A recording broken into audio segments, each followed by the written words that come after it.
So we're going to be working on the Chapter 3 Tableau, and I have highlighted in red their interesting questions here. How many risks, residual risk are lower than inherent risk, meaning it's been partially mitigated. And then how many controls are ineffective? And those are important things to look at. What I want you to start noticing, and I brought this to your attention in class, is that sometimes the analysis that they have you do here, these questions, 10 questions, are not these questions in red. And what I'm starting to think about doing is making your cumulative project for this class going back to these questions in red here and actually devising a test that would answer or address the thing that they've said is important. So I want you to just be thinking about that in terms of, what if I had to do that? What if I was going to pull out questions that I think are important and I'm going to pull out a test for that and report on it? So just be thinking about that. I think that's the direction we're going to go in. So I've mentioned it a couple times, and it's what's great is that the author left that on the table for us to look at.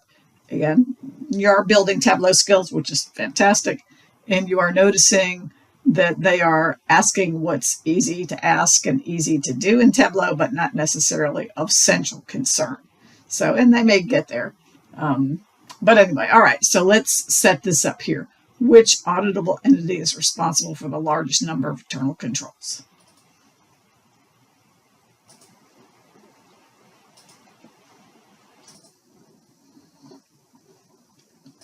All right, let's see here. So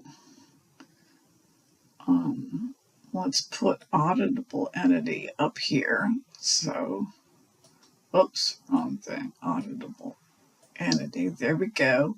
We want to know which one has the most controls. So why don't we pop it in there? Except we don't want the sum, we want a count. Okay, how many are there? And I'm getting this bar chart thing, which is not really what I want to see. So how about the numbers? And then I can sort it.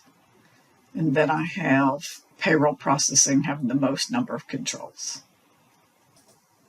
All right, and in a similar way, this time I want the largest number of controls in the business process. Okay, let's do that.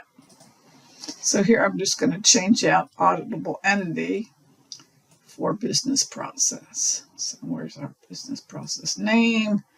Up you go. Let's sort you. So now we're getting payroll. So now we want the third thing, which risk is mitigated by the largest number of controls. So which risk has the most number of controls? Let's look. All right, let's see here. Let's put our risk up here. And then we want how many controls do each have. I'm just going to drag and stick it right into here. And then control ID, I want the actual count of it. All right, and I'm getting this bar charty thing, and it goes down forever. That's hard to look at. So I think I'm going to go with the table, and then I'm going to sort the table largest to smallest. I guess I want that risk name and not the risk ID. Let's put the risk ID up here, not the risk. There we go. All right, let's sort you, and there we go. Disasters and other external events. Okay, so how many risks started at medium high but now have medium, meaning that they've been mitigated at one level? All right, let's look at that. Okay, let's find inherent likelihood, and we want to filter that to be medium high. And then residual likelihood, we want that to be medium. All right, so we've set up our filters. All right, and then risk ID, we want to know how many. Of course, we can probably count these, but let's say we didn't want to count them. Maybe there were too many to count. So then we'll go up here and we want a distinct count. Count each one. You can see 9, or if you don't like the bar chart, you can go to the table and get your 9. Okay, let's try 5. How many risks associated with inherent of medium low are now low. All right, let's look at that. So we're going to go to these filters now and edit the filter. And so now we want medium. Excuse me, we want medium low. And then residual, we're going to edit this to just be low. And we have 18. And one more time, how many risks are going from inherent of high and now down to medium? Inherent impact, high, and then residual likelihood. We want that one to be medium. And then how many risks? Just one. And so 7 looks just like 6, only they want different levels. So I bet you can do that and then look and see if you match me. All right, let's change the filter on inherent impact to be medium high.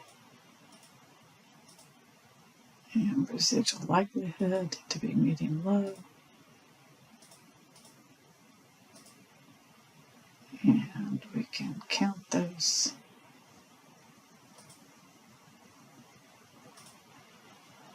You can see it's 12, or if you want a number, there you go, it's 12. Now for the question I really like, and that is how many internal controls are ineffective. Okay. All right, let's see, test results, effective, ineffective, and marginal. We want to know how many are in each category, so I'm going to drop them in there, and of course I want to have a distinct count. Of course, I'm getting this bar chart thing, and I'd rather just have how many. All right, looks like there were 31 that were ineffective. All right, now we want to know which risk owner on average has the highest inherent risk score. All right, let's try that. All right, so let's see, risk owner, and we want to know who's got the highest average inherent risk, right? All right, so let's put the inherent risk in here, and we want the average, excuse me, rather than the sum. Let's go over here, we want average, and then we can do it from the highest to lowest. Probably visually you could tell that it's Rodrigo here. And then the last one, business process owner, on average has the lowest residual risk. Okay. All right, so let's put the business process owner here, and we want the average residual risk. All right, let's pop it in there, and we need average rather than sum. All right, you can visually sort of see that it's that, but you could also sort if there were a bunch of them in here and see that Martin is the lowest. All right, there you go.